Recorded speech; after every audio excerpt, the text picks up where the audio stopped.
Hello guys, ఈరోజు tip number 2తో వచ్చాను. హెవీ ఇండస్ట్రీలో వర్క్ చేస్తున్న వాళ్ళకి, అలానే వెల్డర్స్గా వర్క్ చేస్తున్న వాళ్ళకి ఇది చాలా ఇంపార్టెంట్.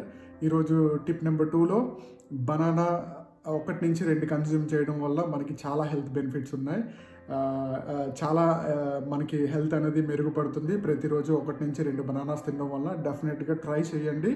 సో అలానే అందులో మనకి దొరికే బెనిఫిట్స్ కోసం ఈరోజు మనం తెలుసుకుందాం. ఫస్ట్ ఆఫ్ ఆల్, మీకు డైజెషన్ సిస్టమ్ అనేది చాలా మెరుగుపడుతుంది. అలానే హార్ట్ హెల్త్ కూడా బాగుంటుంది. అలానే మీకు ఎనర్జీని కూడా బూస్ట్ చేస్తుంది. అలానే మీ కిడ్నీ ఫంక్షన్ కూడా ఇంప్రూవ్మెంట్ చేస్తుంది. అలాగే మీ బోన్ స్ట్రెంగ్త్ కూడా చాలా ఇంప్రూవ్ అవుతుంది. అలానే రిడ్యూస్ యువర్ ఇన్ఫ్లమేషన్ అని అంటే మీకు ఏదైనా బాడీ మీద స్వెల్లింగ్ అని లేదనుకుంటే రెడ్ మచ్చలు వస్తుంటాయి కదా, అలాంటివి కూడా తగ్గుతూ ఉంటాయి. ఓకే, తప్పనిసరిగా